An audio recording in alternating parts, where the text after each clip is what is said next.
680's Richard Southern joined us on this Friday. Hello, Richard.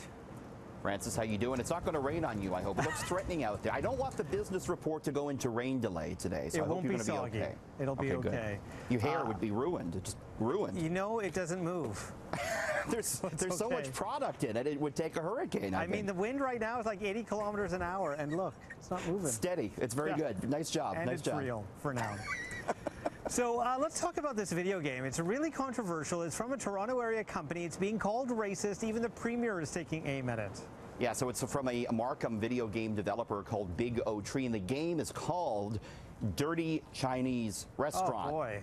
Yeah, so catching all sorts of flack here because you play as a chef in the restaurant who chases cats and dogs with a cleaver, who scavenges for ingredients in the dumpster out back, who dodges immigration officials who show up to the restaurant, and who is also known to gamble on what appears to be mahjong in the restaurant. So clearly, it's a racist video game here. The developers, though, say it's satirical and in no way meant to be an accurate representation of Chinese culture. Ontario Premier Kathleen Wynne speaking out on Twitter saying, quote, "This type of racism has no place in Ontario." This is a smartphone game that's about to be released, but Francis, Apple probably won't approve such an offensive title to be listed in its app store, so the developers might have issues selling their game.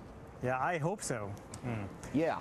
Let's talk about Elon Musk. He's got ambitious plans to go to Mars, but he's also showing off a new way to travel around the Earth, and it could really change the travel business forever. I love this. Yeah. How does Toronto to Shanghai in 35 minutes sound? Love it. Go for lunch. So exactly. He showed off this concept video where people in Manhattan took a ferry ride out to a rocket ship, which they're building, by the way. They're building this rocket ship, and they get in and they blast off, and then they go into space, and the rocket comes down, which is technology that SpaceX has developed. The rocket lands by itself, and lands in Shanghai 35 minutes after it leaves New York. The rocket could carry 100 passengers, would travel at 18,000 miles per hour, and you might think it would be expensive, but Musk says it would cost the same as a full-fare economy seat once they get this up and running. Now, SpaceX has sent cargo to the space station, but they've yet to launch a single person into orbit. So it's a long way to go. They have to demonstrate that this is safe. And of course, he's talking about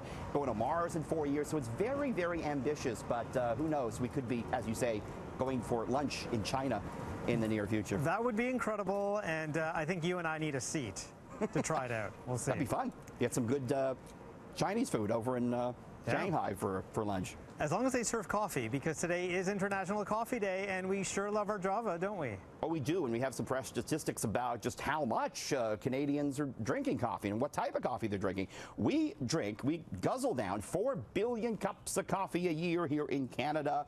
More coffee. We drink more of it than we do tea, water, beer, juice, or wine. 45% of it is drip, percolated coffee. 44% pods. It's a very popular way now, Keurig devices. 11% instant. You know, it's interesting to think if we took, Francis, all the money we've spent on coffee and instead of buying Java with it, invested it, we'd actually have a lot of money. So if you took, say, $3.20 that you'd spend on coffee every day and invested that at about a 6% return, you'd have more than $337,000 50 years from now. I'd rather have the coffee, though, quite frankly. Would you? I think I would. I'd take the money. No, I'd want the coffee, let's be honest. Yes, you would. Yeah. So today marks the end of the third quarter, and it turned out to be the best one of the year for Bay Street. Yeah, it's been a rough year for the TSX, but things were good in September because the price of oil rose. So let's take a look. TSX in the month of September was up 2.7%. For the third quarter, for the last 3 months, the TSX gaining 2.9%. The Dow up 4.9% of the quarter.